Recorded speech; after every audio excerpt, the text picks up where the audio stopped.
আজকে শেয়ার করছি মাছের মুড়ো বা মুড়ি ঘন্ট। এটা কিন্তু আদিম যুগ থেকেই মানুষ খেয়ে আসছে, তবে এখনো পর্যন্ত সবাই অনেক পছন্দ করে। তবে রেসিপিটা ভালো লাগলে অবশ্যই শেয়ার করো ফ্রেন্ডস অ্যান্ড ফ্যামিলির সাথে, আর কমেন্ট বক্সে জানিও তোমরা কিভাবে রান্না করো, সেটাও কিন্তু জানাতে পারো আমাকে। আর তো চলে আসছি মূল উপকরণে রান্নায়। তো এখানে আমি প্রথমে আদা রসুন, এখানে তেজপাতা দিয়েছি, এখানে আর একটু দিয়েছি এলাচ একটা দুইটা, তারপর দারুচিনি দিয়ে, জিরা দিয়ে, এখানে ধনিয়ার গুঁড়া, মরিচের গুঁড়া, লবণ দিয়ে একটু উপকরণগুলো ভালো করে কষিয়ে নিচ্ছি। এখানে মশলাটা যত ভালো করে কষাবেন তত কিন্তু টেস্ট ভালো আসবে। তো মাছের যে মাথাটা ছিল বড় একটা রুই মাছের মাথা, সেটা আমি সবই টুকরা করে কেটে এভাবে ভেজে নিয়েছি সুন্দর করে। এখন এটা ভালো করে মশলার ভিতরে কষিয়ে নেব। কষানোর কারণে কিন্তু মাছের টেস্টটা আরো বেশি ভালো আসবে। তো এটা এভাবে একটু নেড়ে চেড়ে উল্টে পাল্টে ভালো করে কষিয়ে নেব। কিছুক্ষণ একটু ঢাকা দিয়ে রেখে যদি রান্না করা হয় এটা, তাহলে কিন্তু আরো বেশি ভালো হয়। তো যাই হোক, এখন এই যে মশলাটা আবার একটু ভালো গন্ধ ছাড়া পর্যন্ত আমাকে অপেক্ষা করতে হবে। প্রায় গন্ধ ছাড়ার মতো হয়ে আসছে, তবে এখনো ছাড়ে নাই, আর একটু কিছুক্ষণ রাখতে হবে। তো এই রেসিপিটা তৈরি করার জন্য যাদের কাছে মনে হয় যে অনেক কঠিন কিংবা গন্ধ লাগে মাছের, তারা কিন্তু একটু লেবুর রস ব্যবহার করতে পারো কিংবা ভিনিগার, তাহলে কিন্তু মাছের গন্ধটা আর থাকবে না। তো যাই হোক, এখন এই যে প্রায় হয়ে আসছে। যে কোনো মাছের মাথা দিয়ে কিন্তু মুড়ো ঘন্ট কিংবা মুড়ি ঘন্টটা করতে পারো, তবে রুই মাছ কিংবা কাতল মাছের মাথা দিয়ে করলে সব থেকে ভালো হয়, টেস্ট ভালো আসে।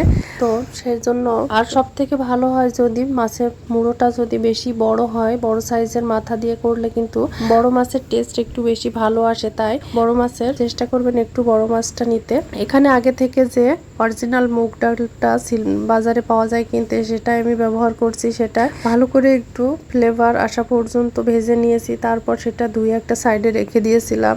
এখন আমি সেটাই ব্যবহার করছি। এর ভিতরে দিয়ে আবার এই মাছের সাথে আমি একটু ভালো করে নেড়ে চেড়ে কষিয়ে নিব। আর এই ডালটাও কিন্তু কষানোর কারণে টেস্ট ভালো আসবে। তো যাই হোক, এখন আমাকে এর ভিতরে নেড়ে চেড়ে একটু কষিয়ে নিতে হবে। যাদের এই রেসিপিটা ভালো লাগে, এটা কিন্তু পোলাও ভাত কিংবা সাদা ভাত কিংবা রুটির সাথেও কিন্তু খেতে পারো।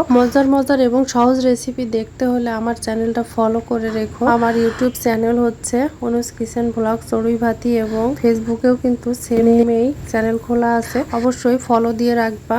আর ভিডিওটা ভালো লাগলে কিন্তু অবশ্যই কমেন্ট বক্সে জানিও। আর তোমরা কিভাবে রান্না করো চাইলে আমাকে জানাতে পারো। তো যাই হোক, এই যে কষানোটা চলছে, এখনো তেলটা উপরে উঠে আসেনি। যাই হোক, তারপরও আমাকে একটু নেড়ে চেড়ে ভালো করে একটু কষিয়ে নিতে হবে। তেলটা উপরে উঠে আসলে, পানিটা শুকিয়ে গেলে তারপর হয়ে আসবে। এর সাথে কিন্তু আদাটা দিয়েছিলাম, আমি ভুলে গেছি বলতে, যেহেতু মাছের রেসিপি তাই আদাটা দিতে হবে। আদা দিলে কিন্তু মাছের রেসিপিটা কিন্তু অনেক ভালো আসে, মাছের টেস্ট অনেক ভালো হয়। আজকে তো রান্না প্রায় কষানো শেষের দিকে, আমার এদিকে অন্য তরকারিগুলো রান্না করা শেষ।